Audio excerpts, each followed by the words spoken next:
Salut à tous, vous êtes bien sur Ictus, je suis ravi de pouvoir relancer cette chaîne après plus d'1 an et demi d'absence. Je tiens d'abord à remercier tous ceux qui, durant cette période, m'ont donné envie de reprendre, tous ceux qui ont laissé des commentaires pour demander comment j'allais, pour demander quand je revenais, qui ont laissé des messages de soutien. Vous êtes vraiment pour beaucoup dans cette envie de me remettre sur YouTube. Vous vous demandez sûrement ce qui s'est passé, et ben cette vidéo c'est l'occasion pour y répondre. Et moi, pour clôturer définitivement un chapitre assez fou de ma vie et pouvoir commencer un suivant ici.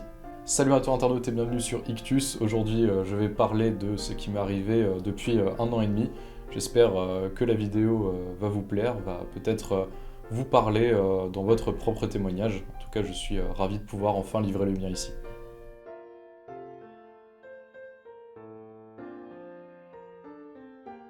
L'année 2020 a été extrêmement difficile pour beaucoup d'entre nous et si je pense de loin pas être le plus à plaindre, j'en suis quand même ressorti extrêmement déprimé et perdu dans ce que je voulais pour ma vie. Les 3 premiers mois étaient déjà une période difficile pour moi, j'ai perdu mon chien que j'aimais énormément, j'avais des difficultés dans ce que je voulais faire, des problèmes personnels. En bref, un moment de déprime comme il en arrive beaucoup dans une vie d'ailleurs et duquel j'espérais sortir en allant faire une retraite à la communauté de Thésée. Que ce soit YouTube, cette chaîne, les cours, ma famille, les réseaux sociaux, absolument tout me gavait. Je me sentais complètement hors sol avec ce que je transmettais, notamment par cette chaîne.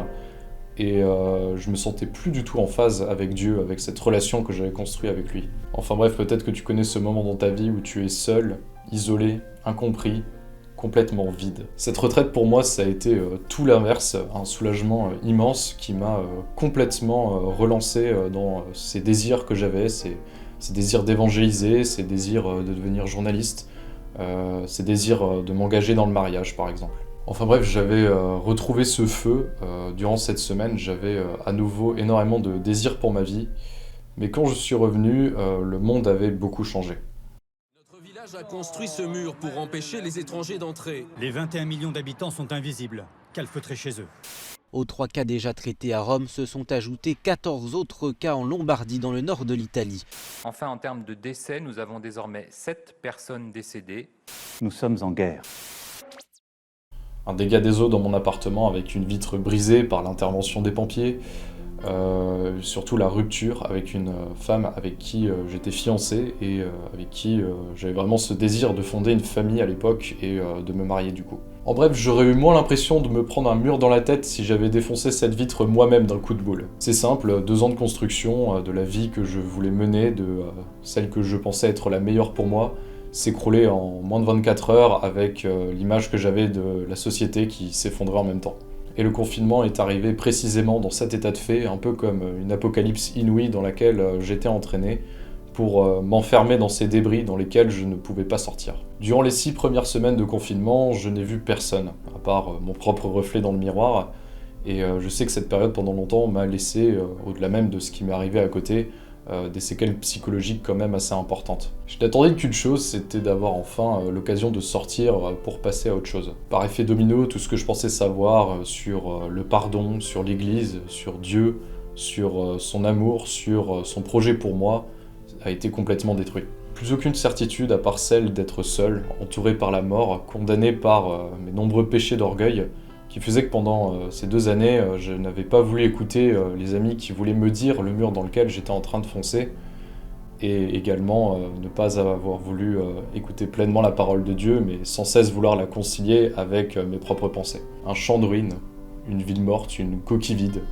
Voilà ce que c'était le résultat de ce projet que j'avais pour ma vie, et qui s'était petit à petit éloigné de Dieu durant tous ces mois. Une coquille en train de se refermer sur moi, symbolisée par les murs de cet appartement dans lequel il était pour le moment impossible de m'enfuir.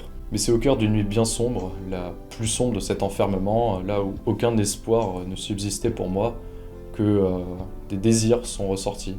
Des désirs qui étaient depuis très longtemps enfuis au fond de moi, et que j'avais si longtemps fait taire.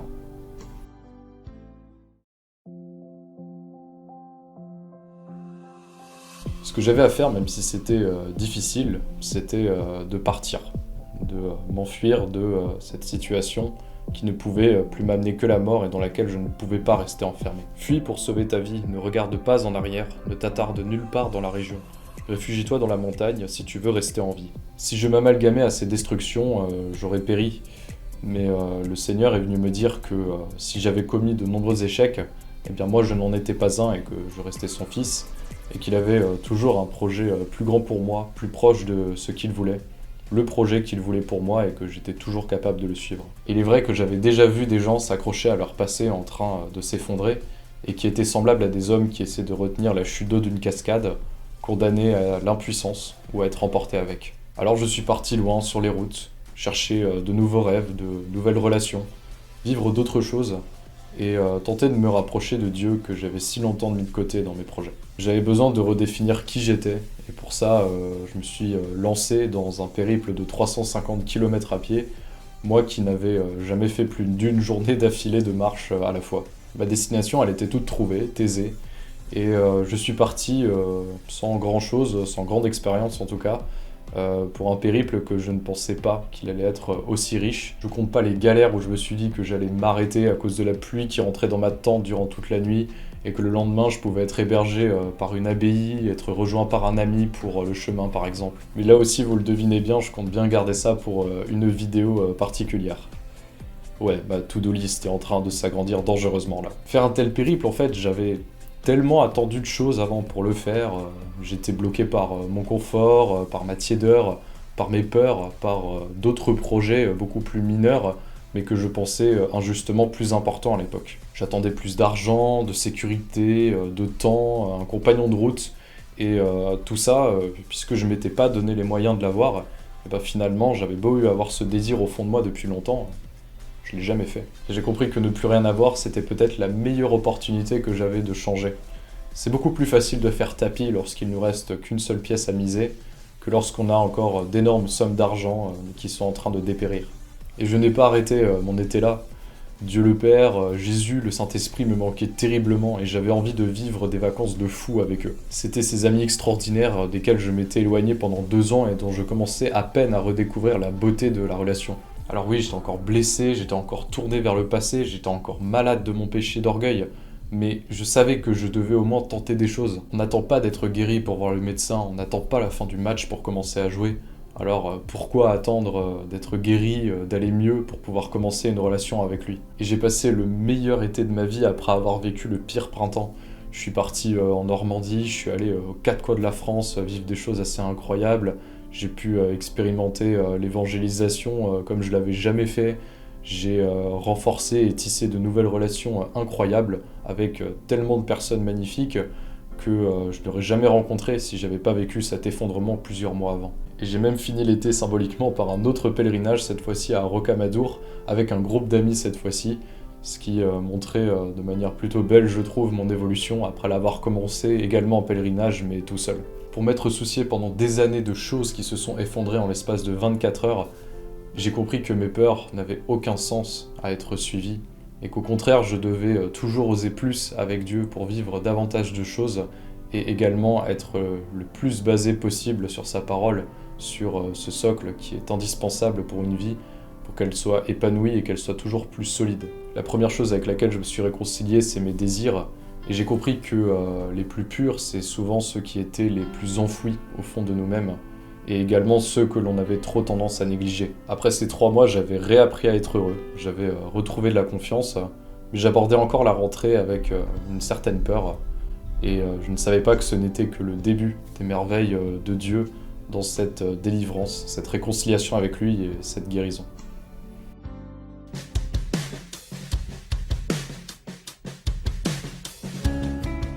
Mais rapidement l'été fini, je suis retombé dans mes doutes, dans mes peurs, mes questions. Et après ce que je pensais être le début de quelque chose de nouveau, où j'aurais beaucoup moins de doutes, beaucoup moins de choses qui me retiennent pour suivre le Seigneur, je me suis retrouvé face à des combats que je n'avais jamais eus avant. Alors le pourquoi il est assez simple, je laissais mon péché d'orgueil reprendre le dessus, ma honte prendre de la place, les deux vont souvent de pair. Je restais tétanisé, bloqué sur ces mauvaises décisions que j'avais prises avant, sur ce péché d'orgueil, et ce qui m'empêchait de prendre de nouvelles décisions, d'oser une nouvelle aventure avec Dieu, qui dépasse du coup le cadre d'un été. Si j'avais réussi à partir, c'est parce que je savais déjà à l'époque où je serais en septembre, Mais du coup, une fois que je suis revenu à un quotidien plus stable, les questions sont rapidement revenues. Je vous cache pas que le plus dur, bien plus que de partir en pèlerinage pour moi, ça a été de parler de tout ça. D'oser déposer tout ce qu'il y avait comme sentiment en moi, qu'il soit positif, négatif, d'oser poser les souvenirs très mauvais que j'avais eus durant notamment ma relation, mais également tous les beaux souvenirs que j'ai eus et qu'il fallait également poser sur le tapis et remettre à Dieu. Après le confinement, je suis arrivé dans un foyer étudiant que je fréquentais déjà un petit peu, où j'ai pu petit à petit commencer des démarches de guérison, de délivrance, qui se sont étalées un petit peu le long de l'année. Et ça a également été l'occasion pour moi de me remettre simplement au service de l'autre, dans mon service civique notamment. J'étais au service de ce même foyer étudiant. Une période où j'avais pas envie de retourner sur YouTube, sur Internet, parce que je me rendais bien compte que déjà d'un point de vue purement pratique, j'avais pas beaucoup de temps, mais surtout parce que je me sentais pas prêt pour retourner évangéliser devant beaucoup de personnes d'un coup comme ça. Notamment après ce que j'avais vécu, j'avais besoin, je pense, de retrouver des certitudes dans ma foi pour me relancer. D'autant que je devais préparer des concours de journalisme, ça mêlé à une vie de foyer, de service civique et une licence d'histoire, vous imaginez, ça faisait beaucoup. Mais c'était un cadre magnifique où j'ai vécu certes beaucoup de stress, de pression, de peur par rapport à mon avenir, avec cette envie de partir petit à petit vers les médias chrétiens. Une envie que le Seigneur a exaucée magnifiquement au fur et à mesure des mois. 9 mois dans lesquels j'ai vraiment été couvert de grâce, de délivrance, de guérison petit à petit, même s'il a fallu un temps assez conséquent, mine de rien, pour y arriver. Et aujourd'hui, je me sens plus libre que je l'ai jamais été dans ma vie. Je sens que Dieu m'a purifié de mes péchés jusqu'au plus inavouable, jusqu'au plus honteux d'entre eux. Et je me sens prêt à repartir dans ma vie en suivant le dessein que Dieu a tracé pour moi, sans savoir où il va me mener, mais en étant heureux de savoir qu'il a tout entre ses mains. Je souhaite ce sentiment de paix, de joie, d'amour que j'ai ressenti le 31 décembre 2020 à tout le monde par rapport à ce que j'ai ressenti, avec cette prière que j'ai faite qui a été exaucée, d'être plus heureux à la fin de l'année 2020 qu'au début, car j'étais plus heureux à la fin de l'année qu'au début, et j'étais même plus heureux que je l'ai jamais été dans ma vie. Si je fais cette vidéo, c'est pas pour me justifier de pas avoir été là pendant 1 an et demi, ou alors pour vous montrer la méthode magique que j'ai trouvée pour être heureux dans sa vie.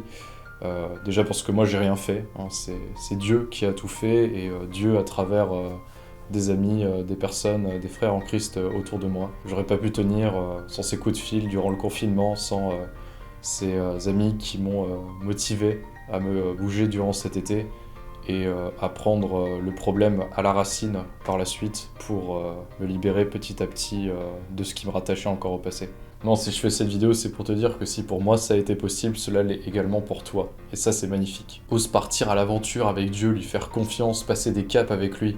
Ce que tu as fait, que ce soit bon ou mal, cela n'a rien à voir avec qui tu es réellement à ses yeux. Et surtout, sois plus ambitieux pour ta vie après le deuil de quelque chose qu'avant. Si j'avais un seul conseil à te donner dans tout ce que j'ai vécu, c'est réapprends à oser. Car souvent, les désirs les plus profonds que l'on a, ce sont ceux que l'on écoute le moins, comme je le disais. Et c'est réellement à partir de là que tu pourras relancer quelque chose pour ta vie avec le Seigneur, et qu'il pourra intervenir autant qu'il le faut pour que tu sois dans ses pas. Aujourd'hui, par cette vidéo, je repars, et je t'encourage également à le faire par cette prière que j'ai écrite durant le premier confinement, et qui aujourd'hui pour moi a vraiment valeur prophétique. À la fin de cette année, je serai plus heureux, plus libre, plus ambitieux, plus proche de Dieu qu'au début. J'ai des choses fortes à vivre avec toi, Jésus, des pas à faire, ma vie à te confier, pour que tu en fasses quelque chose de plus fort. Apprends-moi à désirer toujours plus, à me servir de ces rêves pour me rapprocher de toi. Amen. Je suis super heureux de vous retrouver, et je vous dis à très vite sur Ictus. Salut.